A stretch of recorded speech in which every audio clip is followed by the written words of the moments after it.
Bien, y vamos a saludar a un amigo de la casa, Luis Tiscornia.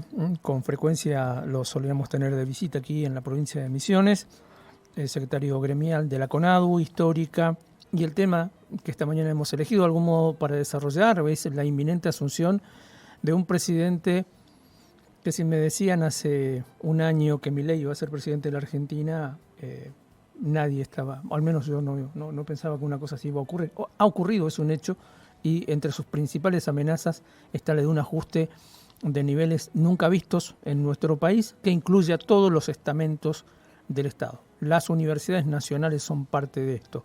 Luis, ¿cómo están? Muy buenos días. Buenos días, un gusto en hablar con ustedes. Bueno, ¿cuál es el panorama que desde los docentes universitarios organizados se está viendo sobre estas amenazas? Hemos vivido gobiernos con signos parecidos en el caso de Menem, en el caso de Macri, que muy detrás de esto también está. ¿Qué se puede esperar? ¿Qué están esperando ustedes concretamente? Bueno, estamos esperando que se repitan ese tipo de políticas, incluso más profundizadas o más agravadas, de acuerdo a lo que se está diciendo o dicen sus ideas el nuevo gobierno, ¿no? Conciben, y este es el punto nodal, me parece a mí, conciben a la educación como una mercancía. Esto es desde su fanatismo de libre mercado, ¿no?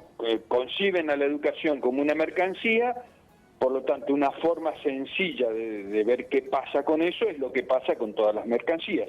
O sea, si usted tiene dinero, compra una primera marca. Si tiene menos dinero, compra segunda marca. Y si no tiene dinero, va al trueque. Bien, si convierten a la educación en una mercancía, va a suceder eso. Solamente los que tienen dinero van a poder comprar, entre comillas, mercancías de esa buena calidad, educación de buena calidad, y el que tiene menos dinero o va a comprar mala calidad o no va a poder comprar educación. Esa es la idea de fondo, es una idea muy elitista, muy reaccionaria, muy negativa, por lo tanto nos preparamos, y el mensaje que le damos a la docencia, nos preparamos para tratar de impedir que esto suceda. Ya lo hemos logrado en algún grado y medida en la época de Menem, lo hemos logrado en la época de la Rúa con el famoso López Murphy, que ahora vuelve otra vez a la palestra.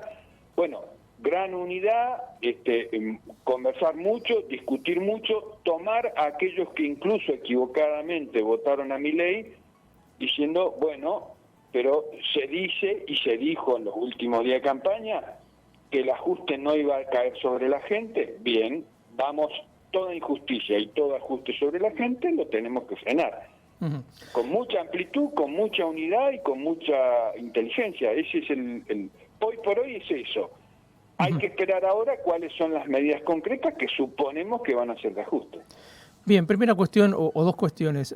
Hay mucha publicación del Banco Mundial hablando del capital humano y esto encubre, no se dice ahí, pero encubre claramente una orientación ideológica que tiene que ver con esto que usted acaba de decir. Es decir, la educación es una mercancía. Dentro de ese mundo de educación como mercancía también es un enorme negocio y Argentina es una pieza codiciada, me parece, para quedarse con ese negocio que hoy no es tal, porque la universidad de nuestro país es de acceso gratuito, de acceso libre. Exactamente, en particular el nivel universitario. Le doy unos datos que es muy importante y muy fuertes.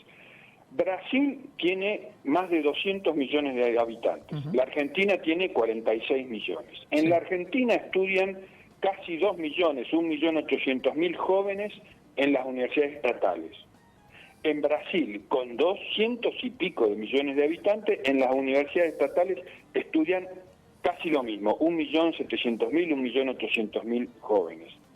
El resto de los estudiantes universitarios, otros 6 millones de jóvenes, estudian en la universidad privada.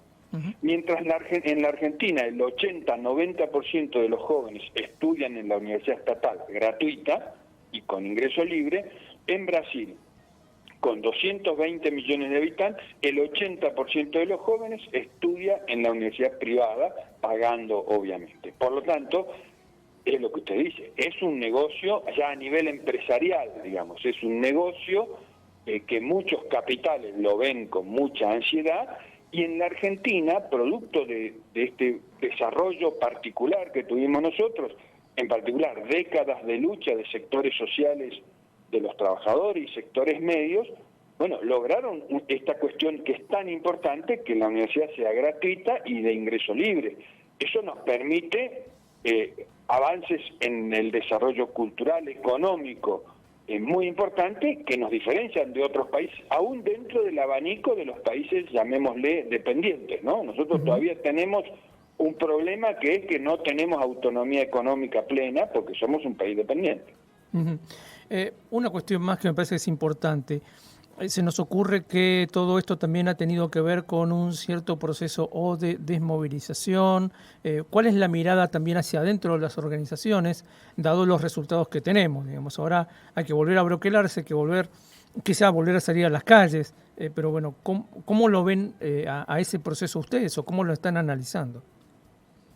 Miren, desde el punto de vista del resultado de las elecciones, uno podría decir, hay una parte del pueblo que se equivocó.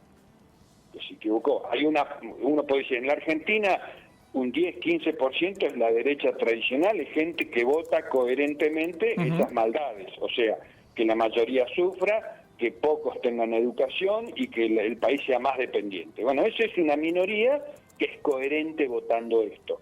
Ahora, hay una parte que se equivocó. ¿Por qué? Bueno, es lo que entre todos tenemos que hablar, incluso con los que votaron equivocadamente.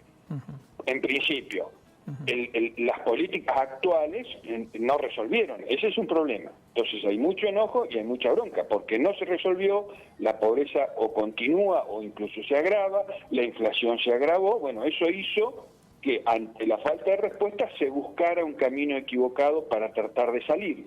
Bueno, se eligió al que va a agravar la pobreza, se eligió al que va a agravar la dependencia de nuestro país, va a haber muchos despidos, va a haber muchos despidos y va a haber inflación muy alta. Bueno, habrá que aprender de esa experiencia en la urgencia que serán los próximos 3 meses, bueno, ¿cómo establecemos lazos entre todos los sectores para que medida por medida le pongamos límite? Bien. De hecho, SENASA, digamos, ATE-SENASA, se ve que ya han tenido anuncios de despidos muy importantes, ya preparan una acción la semana que viene. Bueno, nosotros tenemos que, entiendo yo, juntarnos primero la docencia universitaria con los estudiantes, con los trabajadores y trabajadoras no docentes, con el resto de los sectores sociales de la Argentina para ir coordinando estas acciones, ponerle límite e ir desnudando la verdadera esencia de lo que viene, que es mucho sufrimiento para el pueblo. Sí, última pregunta tiene que ver con esto que usted acaba de decir, porque hablamos hace un ratito con el secretario general de ATE y nos daba números, ¿no? Dentro de SENASA hay 64.000 trabajadores que podrían rápidamente ser despedidos ya que están en condiciones de cierta precarización. No son contratados, son empleados que no están en planta permanente, algunos contratados desde hace 10 o 12 años, panorama que se da en muchos otros lugares, incluido también la universidad. ¿Hay cifras del sistema universitario en ese sentido? Hay alrededor de más de un 50% que es el docente que nosotros en la jerga universitaria le llamamos el docente interino, ¿no? O sea, que tiene contratos anuales que en general nunca están en cuestión, no tenemos situaciones de despidos, independientemente incluso de la gestión de cada universidad. Nosotros tenemos una suerte de no sé si llamarle salvaguarda, pero digamos, por la ley y la Constitución, la autonomía universitaria, el gobierno, el Poder Ejecutivo no puede meterse adentro de la universidad, por ejemplo, produciendo despidos. El empleador es cada rectorado o cada consejo superior de cada universidad. Eso nos da una cierta protección. Recordemos lo que hizo López Murphy cuando estaba de la rueda de presidente, cuando impuso el 13% de descuento de los salarios estatales. En las universidades no lo pudo hacer porque no puede legalmente hacerlo. Lo que hicieron fue descontar el 13% del presupuesto. Entonces forzó a las universidades que no tenían dinero a tener que hacer esa reducción, pero otras, en particular las grandes, dicho sea de paso, ¿no? Buenos Aires, Córdoba, Rosario, La Plata, no descontaron y esos docentes, entre comillas, zafaron de ese ajuste. Bueno, es una particularidad del sistema universitario. no hay que confiarse en esas particularidades. La clave ahora es establecer lazos, conversar mucho, discutir mucho y acordar acciones conjuntas, porque es posible, si nos unimos y que quede claro la injusticia de lo que va a suceder, yo entiendo que es posible que con esa unidad le pongamos freno. Luis, muchísimas gracias por atendernos.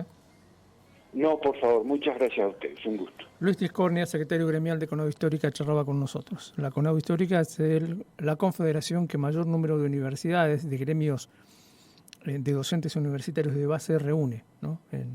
Como confederación.